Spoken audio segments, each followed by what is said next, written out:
Here you have time zones right here. Mm-hmm. Okay. Here's the United States. Mm-hmm. Okay. Everybody in this is a time zone right here. Yep. Then everybody here, and it goes around like that. Mm-hmm. What's the difference? What's the difference? See? What's the Time zones really don't tell you anything. no? But See, I've been studying this for 2 years. I go out and teach this, so I can answer your questions for you. But time zones is not where it's at. But each. Yeah, time zones is not where it's at. What you got to look at is there curvature? Why can we see Chicago 60 miles away across Lake Michigan? When it should... Well, how come we can't see it from here? You should be seeing down 2,400 feet. It should be down. That's like a 240-story building. But we can see it. It's right there. How come we can't see it from here? Well, can you read the writing on that paper over there? No, you can't. We have limitations. Paper? See, you can't even see the paper. So what I'm saying to you is, our eyes show me the paper you've have been looking at. limitations. Let me see if I can read it. That tag on the pocketbook over there, you can't. Well, can't read it. It's probably got nothing on it. See, now there's your imagination again. No, that's not necessarily so. Yes, it is. See, what you're saying is, you can see like Superman. You can't see like Superman. No. None of us can. The brown object that's blowing in the wind. Well, I'll tell you that the largest binocular telescope is owned by the Vatican, and they named it Lucifer. Mm-hmm. Now, that's interesting, don't you think? And I bet you with that they could see over here. Where is that anyway? Where is Lucifer, that binocular telescope? They can see pretty darn far with that thing. Well, it's probably in Italy. Well, sure, it's in Vatican City, yeah. Yeah. Well, we're not allowed to go visit Antarctica unescorted. You cannot free explore Antarctica from the Antarctic Treaty after Admiral Byrd was down there. Yep. And NASA's telling us lies. Yeah, NASA's telling us lies because we have bubbles in space. Well, how come these various places on the Google Maps are bleeped out? Yeah, you tell me that one. How come? Yeah, what are they bleeping out? Did you know the old maps used to have some land at the North Pole? Now they have it all whitewashed out. They don't want you to know what's up there. Well, how about that big hole that's up in the North Pole? There could be. There actually could be a hole up in the North Pole because I think we live inside an electromagnetic torus field. And if that were true, that would explain the aurora borealis. See, this is us, like the Earth is here, it's flat, and the electromagnetic... Well, how about the aurora australis? Where's that one? South. No. Yes, it is. Does not. Yes, it is. Well, you can believe that. I've never seen it. Well, it's easily found. You got borealis and australis. Okay, what causes the aurora borealis? Well, it's the reflections of light. Reflections of what? Light. No, what causes it? See, with the torus field? It's only in one spot up there near the Arctic Circle. But the aurora borealis, if the electricity excites the elements in the atmosphere, that's like a neon light. Here comes your buddy. It's like a neon light. No, he doesn't want to know anything. He's closed-minded. Yeah, see? I know it all. I don't need it here from people like you. Yeah, well, that's because ignorance is bliss.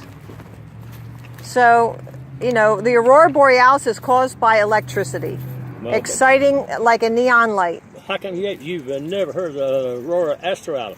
Well, I've heard about it. I just don't think it exists. I think we're being lied to about a lot of things. Well, that's absolutely true there. So I'm just causing people to think and make decisions on their own and not just believe the government that sends our kids off to get killed. Well, but... See, we got warmongers in the government, and they just want to kill people. It's not necessarily in the government. It's the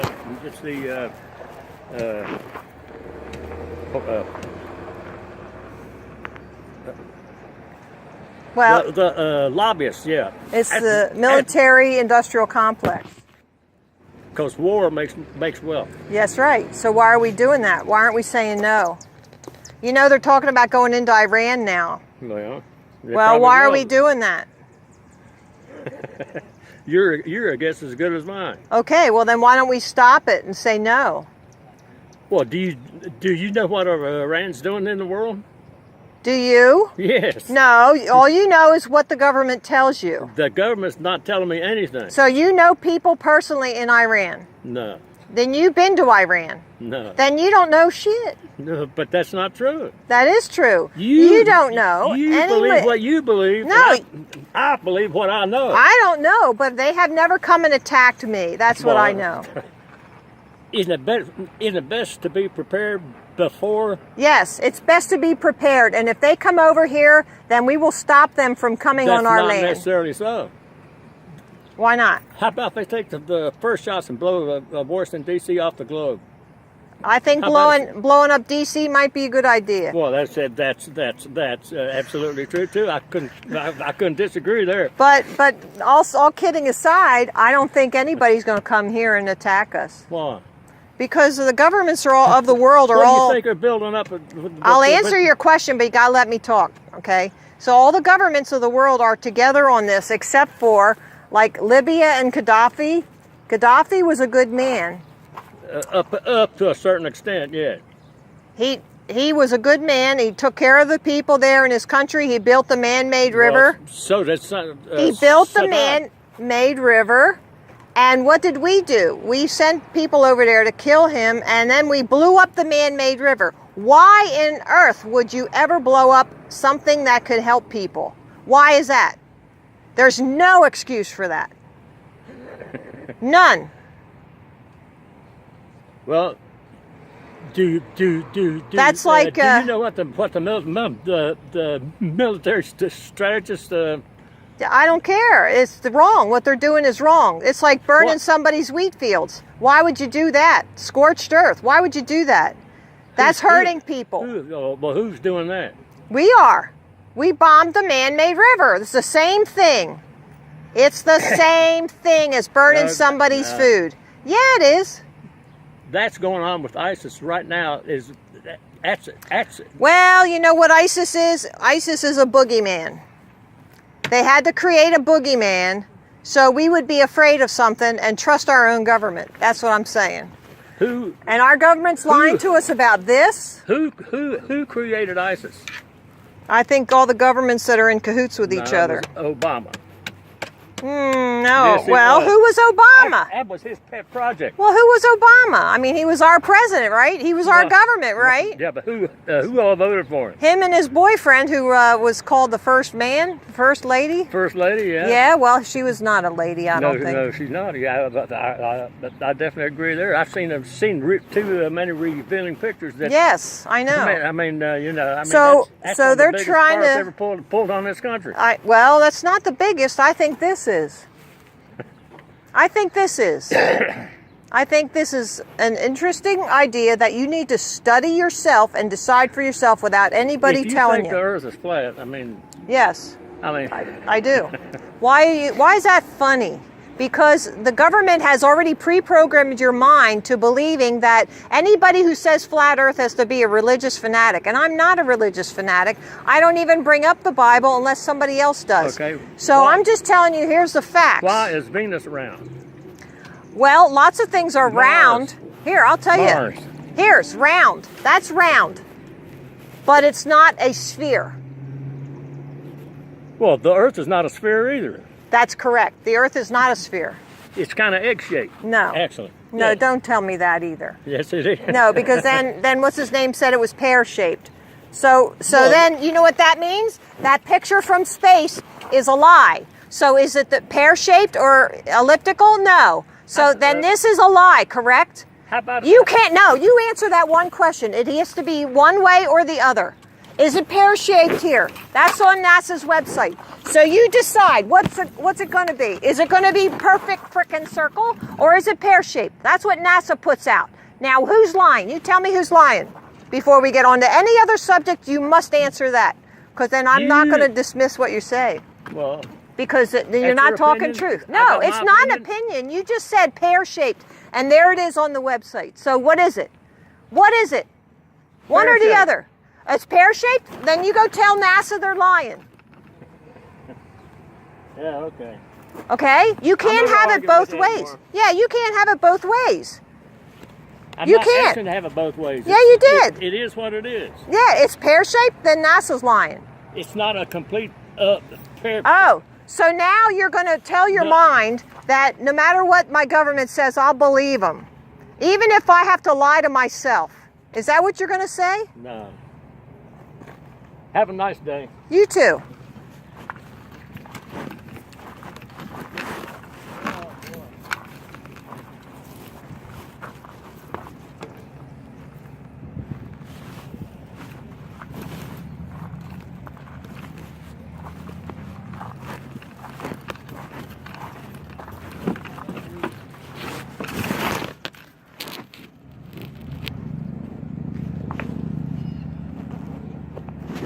Get back to the prediction part. I want to make sure that we're on the same sheet of music with this do you see my screen? Yeah, the amount of matter it says there. Nature doesn't. This is from Professor John Wheeler and Edwin Taylor. What is mass? Nature does not offer us any concept as the amount of matter. History has struck down every proposal to define such a term. Even if we could count the number of atoms, or by any other counting method try to evaluate the amount of matter, like you said, that number would not equal mass. So what we do is we get a reference point, and we.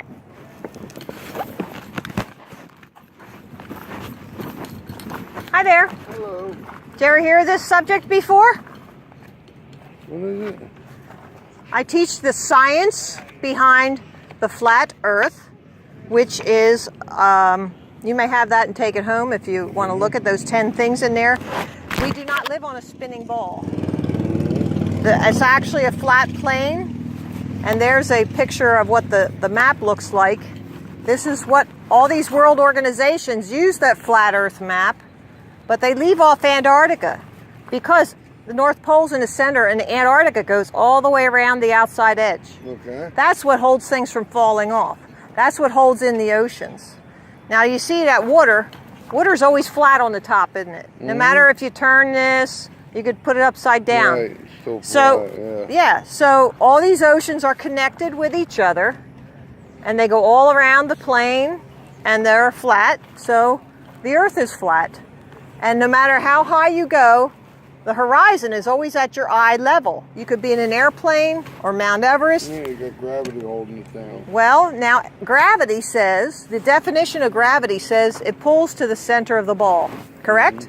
Okay, so there's, out in the west, there's the Great Salt Lake, the Bonneville Salt Lake, okay, and that dried up. Now they call it the Bonneville Salt Flats. Yeah. So if it was a lake, then the top would be curved. And when it dried up, the curve would still be there. But there's no curve. No, it's a flat. That's So why it can't people race be- on it. That's right. So it can't be a ball. Mm-hmm.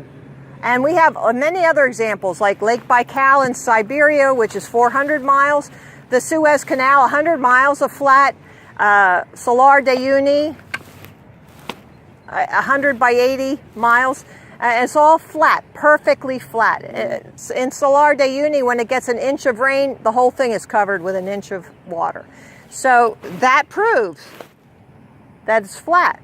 So why are they telling us it's a globe? Well, this is a result of a Big Bang, right? Mm-hmm. And if they can fool us, they can rule us. The Big Bang never happened.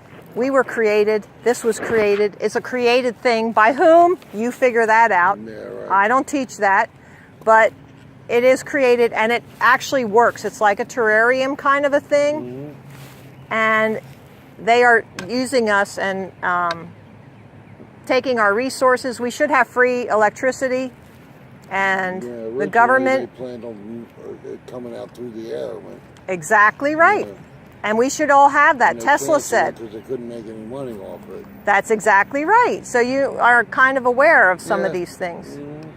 Yeah, so NASA's lying to us. They get $52 million a day. And, I'd lie to you too for $52 million a day. well, but isn't that horrible though? Yeah. They're lying to because it's our humanity, money. not just one person. This is all of humanity. Yeah, this is our So, money. yeah, and more than that, they're lying to our children. They're putting things in vaccines that really make us sick. And then the pharmaceuticals never cure anything. They just have customers coming back. You know what the pharmaceuticals do is if your light on your car says you need more oil in the engine, what the pharmaceutical do is they unplug the light. They don't put the oil in the car. They just unplug the light. So, oh, look, everything's fine, you know? Yeah. No, it's not fine. So look into that brochure I gave you, the 10 things, and I am convinced that we do live on a flat plane, and there's a whole lot of lies going around. Yeah, there is. Starting Yeah. from the top down with our president. Yes, I Good agree. talk.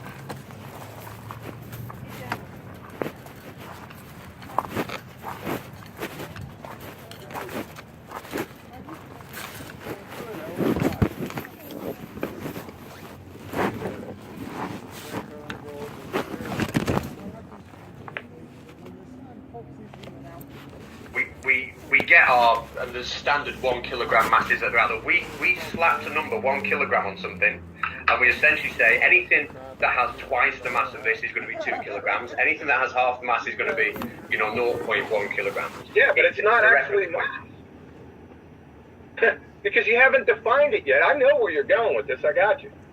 But you still haven't defined it. To me, it's just the amount of stuff. I mean, we all know things are made of stuff because we can touch stuff. And I'm just saying the more stuff something has, the bigger its mass. Yeah, but you have. Yeah, I know, and he just said no. Air is stuff. Can you touch it? No, let's don't go off. He just, and I understand what you're saying. I got you. But Professor Wheeler just said that that's hogwash. I think that quote needs a little bit of looking into. I think perhaps It's not a quote. interpreting what he's saying there. It's not a quote. It's a citation, and it's pretty dang clear what he says. Right? And hold on a second. That's pretty clear. When he says that number would not equal mass, do you mean the number of atoms? I mean, what number? The number of atoms. Right. Well, the number of atoms definitely doesn't equal mass because all atoms are different sizes. So like something like uranium has an enormous atom. Something like hydrogen has a tiny atom. So if they make the same number of atoms, they're not going to have the same amount of mass. I understand. That's a straw man. I understand that. But you said it was the number of stuff in something. Yeah, the amount of stuff. Yeah. Yeah. So the stuff is atoms. I don't care if they're different weights. Well, the atoms inside them have protons and neutrons and electrons, and that is the stuff. So the number of protons, neutrons, and electrons, then let's define it as that, the number of protons, neutrons, and electrons. Yeah, atoms. No. That's like saying the number of bricks is the same as the number of houses. That's not true. You can't say that I've got 3 houses, therefore they have the same amount of bricks as the 3 houses I've got over here. We wouldn't say that, and it's the same thing here. Define mass, please. But let's define it now for the sake of it as the number of protons, neutrons, and electrons. Let's do it that way. But it's definitely not the number of atoms. Those are molecular words. I don't care. Let's go back to the hypothesis. All right, because it really doesn't matter. You haven't answered me. This doesn't. It's nothing. Right. When you say that, like I can take an object that has more stuff in it. However you define mass, I can take an object that has more stuff in it. I can place it on a weighing scale, and the force that it presses down is obviously going to be bigger. The amount of stuff does affect the weight of the object. Okay, you're still calling it a force. I'm going to tell you right now, right, that gravity, the one that the scientific community follows, is not a force. Right? Let me just say this from George Musser in Scientific American. Einstein created his general theory of relativity, which provides our modern understanding of gravity, with the express purpose of expunging non-locality for physics. Isaac Newton's gravity acted at a distance as if by magic, and general relativity snapped the wand in two by showing that the curvature of space-time and not an invisible force gives rise to gravitational attraction. I think the sticking point is obviously going to be the definition of a force, or the understanding of what a force is, isn't it? To me, like I said, it will change the shape of an object, the size of an object, it will speed things up and slow things down. Now, if you don't want to call it a force, that's fine, but we can't deny that if I take something that's got a lot of mass, it's heavy, and I put it onto an egg, it's going to break the egg. You know, if I put it into it, it's going to crush, it's going to crush a balloon or whatever. But there's really an action that when I increase the mass, I get a bigger effect from it. So you're saying mass causes gravity? No. The gravitational field, right? An object in that field is affected. The objects affect each other, and there's a force existing between the two. But you can have the gravitational field without a secondary object. So the Earth's gravitational field. This is why I was asking about potential and potential energy before. Any point of the Earth's gravitational field has a potential. And then when you place an object into that point, depending on the mass, the potential energy of that object will be given. But essentially, and I actually forgot what your question was, and I was waffling on. Sorry, go John. You said a gravitational field. What gravitational field? Newtonian or Einsteinian? Well, that's what it's. We can't explain that. I mean, we can't explain how it works. Then we don't know the why. We don't know the why. We say gravity. That's why I said anytime that they invoke gravity or say that word, they immediately invoke a cause, whether they know it or like it or not. It's either. I get what you're saying. We actually agree. I get where you're going. Right. Okay. I do think I agree. In terms of, I was saying before, you've got to ask that question why. You've always got to ask that question why. Yeah. Now, we do know that when I am something with more stuff, it's way more on a weight scale. But then what you're saying is why. Okay? And that why, what we do right now, we have to explain exactly the process that's going on to change that, exactly the process that's going on that's causing the object to be pulled down onto the weighing scale. And we can't explain that at the minute. So I understand you're saying, well, why, when we boil right down to it, no, we can't explain what causes that. And I totally agree, we can't. Well, can I just interject there? Sorry. Hold on, I must interject. So, I'm super stoked that you've agreed. However, people in the scientism community assert that it is proven with an experiment, in quotes, called the Cavendish experiment. So the Cavendish experiment, to me, right, would that calculate the gravitational constant, but that didn't explain why the two balls moved. So it didn't explain the mechanics of how gravity worked.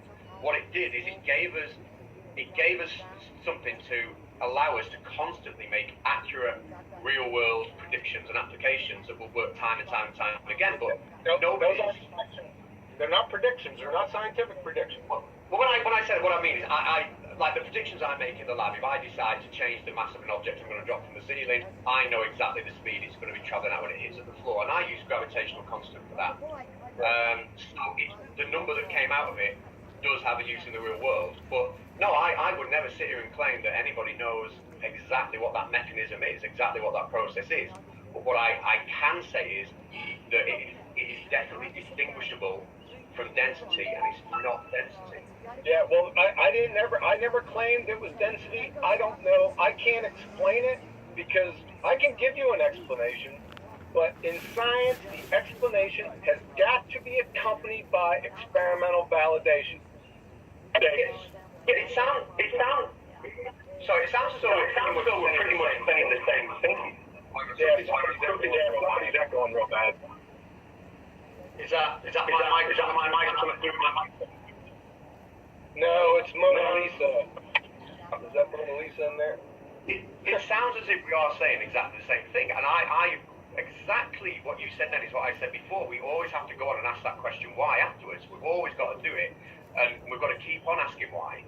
But I don't think that we can ignore when we come up with something mathematical that allows us to calculate all the things that we can calculate using the gravitational constant, and then we could see those things happening in real life.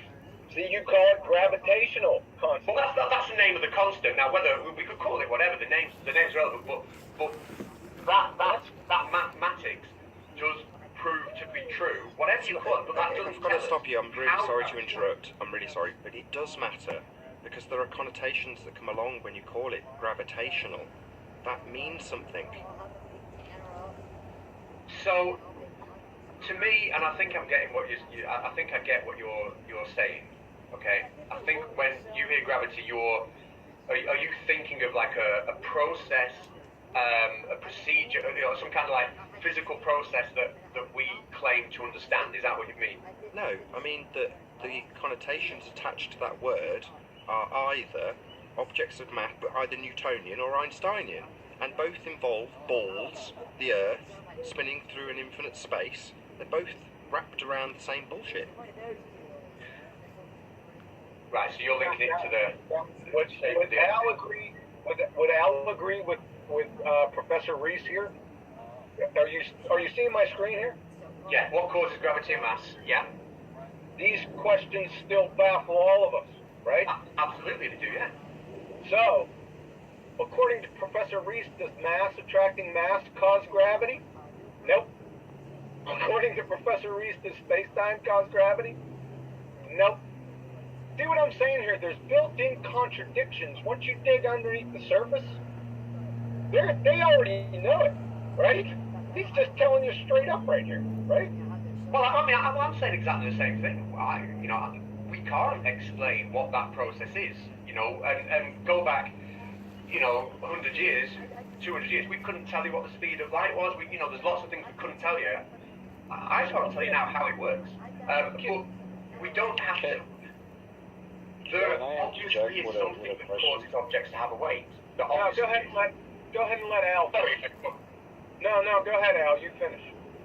Well, there is obviously something there that causes objects to have a weight, and the more stuff we put onto a weighing scale, the bigger that weight reads. We know, that the springs are being compressed more in that weighing scale, which demands a force. If I'm going to compress something, compression is a force, isn't it? So there is something there. Now I'm going to call it gravity, but I can't explain how it works. But when we get the numbers that allow us to make accurate calculations and predictions of what is going to happen. Predictions again. Okay, sorry. Oh, you're right. Well, No, it's okay. We get the numbers from falling objects, and we don't ask, well, how did the object get its potential energy? It becomes like an exercise in magic. And then we personify the force as a thing called gravity. Now, if I pick up a microphone and I drop it and pretend I'm not in the equation as giving it the potential energy to fall in the first place, then is that science? Is looking at a bowling ball and a feather on a beam on a roof there?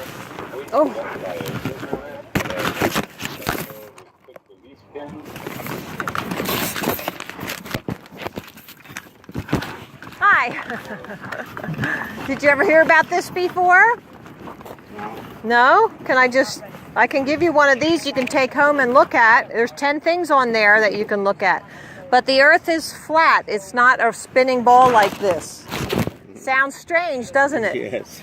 Well, look, see water? Water's always flat on the top. You see, no matter what I do, it's always flat on the top. See, so all the oceans are connected with each other. This is the map, so that means it's flat. And look, this is the flat Earth map here. North Pole's in the center. And Antarctica goes around the outside edge. And this is what Antarctica looks like right there. So that holds in all the oceans. It doesn't fall off the edge. So all these world organizations use the flat Earth map. Look, that's the United Nations. But they leave off Antarctica. I don't think they want you to know it actually goes around the outside edge. Right. So we actually live inside it like a terrarium. It's not a spinning ball, okay? So look, if there is a ball though, if it goes out, then it has to go down, right? So that's called curvature. And we're not finding any curvature anywhere. We're not finding the curve. This is Chicago, and this is 60 miles of Lake Michigan. That should be hidden under 2,400 feet. That should be down. So how can we see it? We're not looking through the water, right? We're not looking through the water to see it. Right. So, well, how is it there? Well, there's no curve. And look, a compass, you have your compass, and you're down in Australia. Let's say here we're down in Australia. I know. Yeah. The compass points to the North Pole, always points to the North Pole, which is here. Now you tell me how that works. Does it go through the earth? Never thought about these things. I know. I know. We never think about it. We just believe what we're told, and we just do what they say to do, and we don't think. We don't stop and think and say, no, we're not doing this. So that's what I'm saying, is that there's a lot of things that, like NASA, this is what they put on their website. So here's the United States 1 year in 13, and then 12, it was this big. Yeah, so what are they doing to us? And we don't ever stop, and they get $52 million a day. I mean, what are we doing? What are we doing with our money? We work hard, and they just mock us. So all these things can be explained, and there's a website on there. If you want more information, you look on this website here. But think about that. Okay. Thank you. Have a Never good heard day. of it before, so Yeah. Okay. Yeah. Good.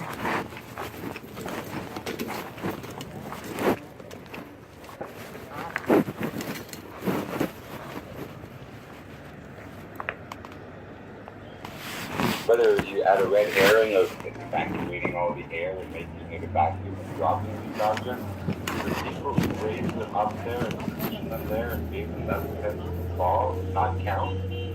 Only magic gravity, as soon as you release them, is responsible. Right back to the apple in the tree. It grew in the tree. The tree, the sun, the photosynthesis, stored water and fleshy stuff up there. Not a big mystery. And when it was heavy enough, well, had enough mass and couldn't be supported by its little stem, it fell. And it wasn't gravity going into the ground, it was the gravity above the ground. Gravity's not involved. If you ask how something got in the air and in a state where it's going to fall in the first place, you know, it might I think Al realizes that the problem here is the word. Because the word carries baggage with it, and the baggage is not scientifically validated. Do we agree on that, Al? Sorry to interrupt, because we're just about to have maybe a 5-minute break. So, the point of interjection, a very valid point, James, and I totally agree with you. You've got to pick the microphone up and put potential energy into it. Completely agree. But the point that John interrupted you was where you said the word prediction. And you had strayed off science into mathematics and then used that word prediction. So we're not talking about scientific predictions anymore. We're talking about Mystic Meg predictions, Nostradamus predictions, not scientific predictions, pseudoscience predictions. yeah, predictions are not science at all. Go ahead and let Al finish. Sorry, the type of prediction I mean is literally, you know, I'm going to call it a prediction if you want me to use a different word, but if I drop something from a known height of a known mass, I can calculate what speed it will hit the ground at, and I am right 100% of the time. To me, I call that a prediction. Right, but it's not a scientific prediction, though. You understand that, right? It's not a guess. I'm using equations derived from experimentation. That type of thing is akin to, say, looking at the position of a star over and over for hundreds of years and being able to predict on a certain date where something's going to be. That's not scientific.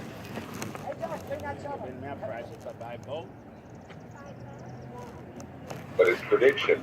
But if you zero science and only observation to make a prediction. Jose, that's a really, really good point, and that's the point I make in the video that I put on my channel earlier on.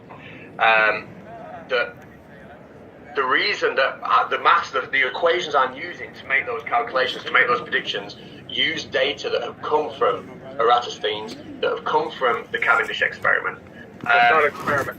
Well, the Cavendish non-experiments experiment, that assume... Yeah, I got you, Al, I got you. Yeah, we're not talking about experiments again. We're kind of going around in a circle, so I'll probably see that as a good opportunity to round out this show. So I'll say first and foremost, a huge, massive, enormous thank you to all of the live audience for tuning in and hopefully sharing this debate.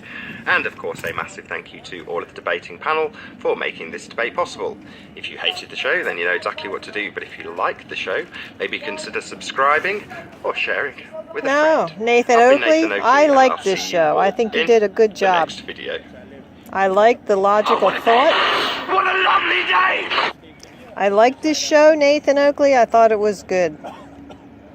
It really brought out how we have to define things, and I'm agreeing because I've been saying this too. And when I say that, you know, I think that there's some people who get the same memo. They get the same idea at the same time, and not one stole it from another. So in this case, we're getting the same memo, and we need to define things and get them to trip themselves up. And they will. They will trip themselves up because they are all pseudoscience.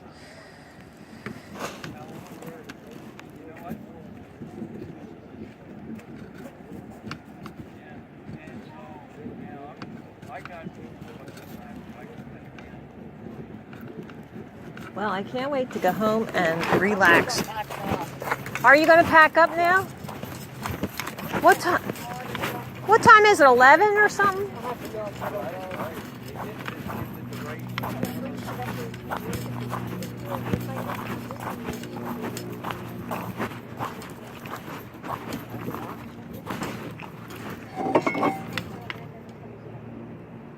They're all seasoned, ready to be used. If you're interested in something. Yeah, I have some myself. I hate to tell you. But this is for cornbread. This is nice. Yeah, that's a cornbread pan. Yes, it's lovely. I get them, clean them, season them, and get them all back in good shape. Yeah. Yeah, the Griswolds are supposed to be the most... Well, they're I would say, Griswold and Wagner are the two top of the line names. Yeah, I can't even see the name on that one. How do you clean them, or Yeah. how do you clean them? Well, I use lye crystals Okay. and make a solution that they sit in that solution, and that takes all the gunk off of them. Yeah. And then once I get them cleaned that way, then I re-season them, Yeah. and then they're all ready to go. And I use a special wax. I call it wax. A special oil for seasoning cast iron pans, Okay. and that works really good. So.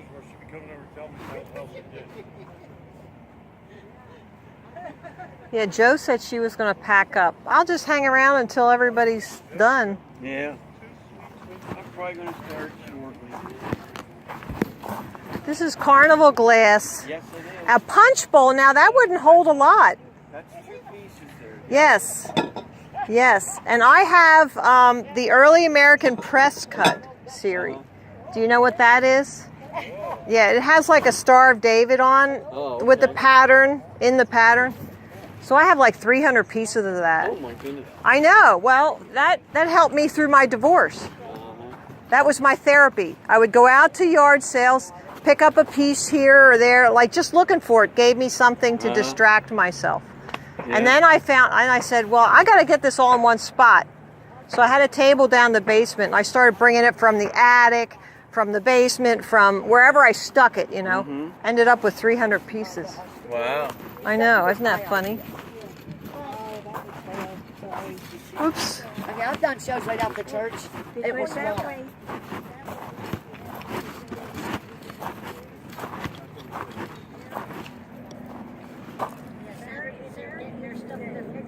I'm just going to wait this way back because she gets some place with everybody. It's exciting entertainment, isn't it?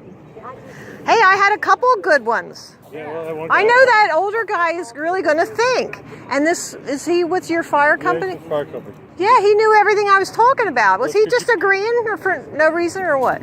No, you converted them. Really? Yes. He's a conversion. Because he knew half of the stuff I was saying. Like, yeah, I agree with that. Like, oh, I think you converted him. that's awesome. Now, what about you guys?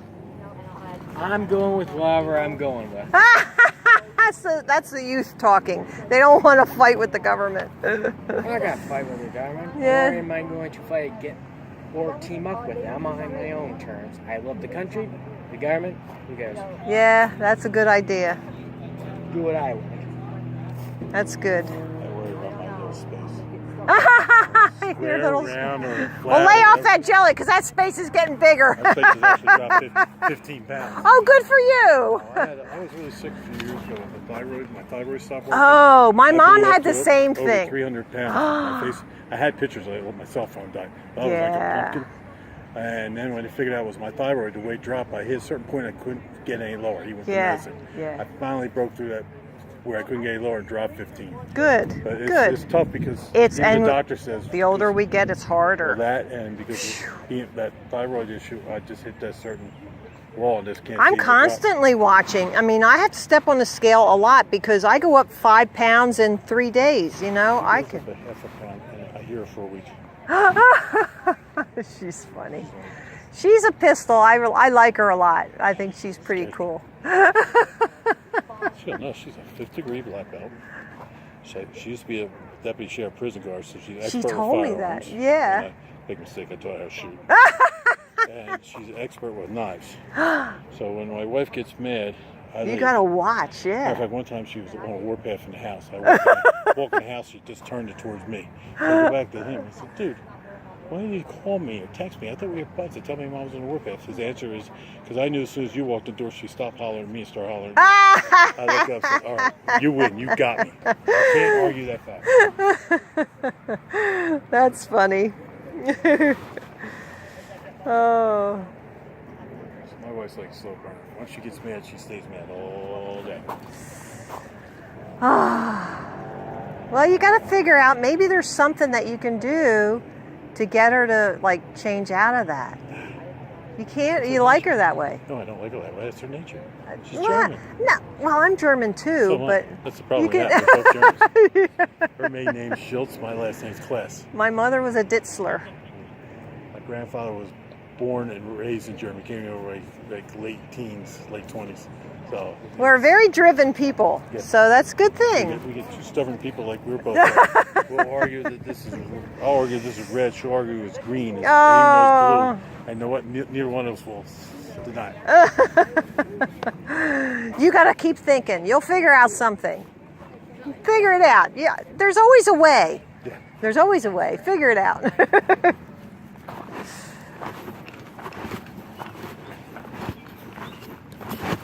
Hi, did you ever hear this topic before? I'm just here giving people information. So you can take this home and look at it. There's 10 things on there that tell you the earth is really flat. It's not a spinning ball like this. Okay, thank you. Yeah, you're welcome. Thank you.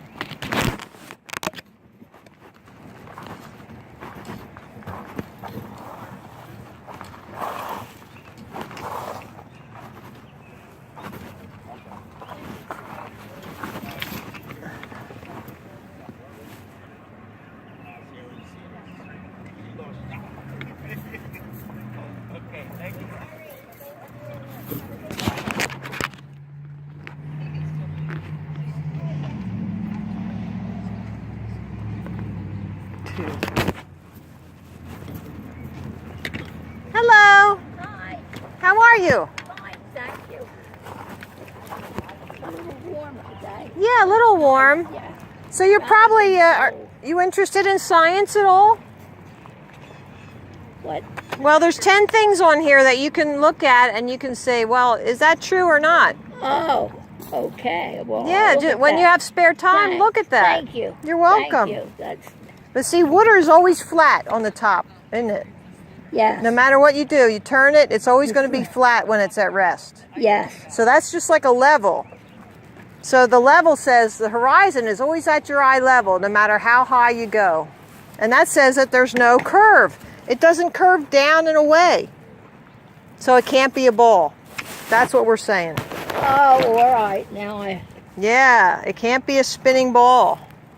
I think they're lying to our kids in the schools. Absolutely.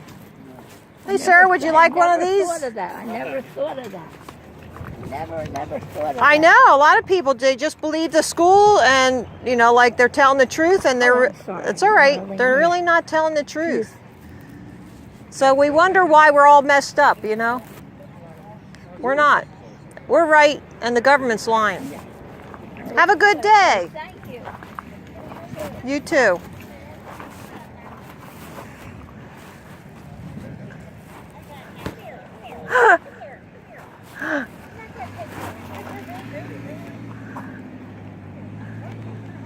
Okay, with you, boo. And you got the black cat. That poor boy. Ah. Look, there's a red-tailed hawk up down the lake. There he is. And the birds trying to beat him up. Yes, they must have a nest up there. Actually, crows and stuff will attack red-tailed hawks because competition for food. Yeah. And the red-tailed hawks will keep their babies. Here it comes, here it comes. Look, there it goes. You're gonna get messages. Wow, right over top of my head. I'm glad he didn't decide to poop when he went over my head. I think I already got a message. Life is good. Yeah. Really gave it to him. That was so awesome.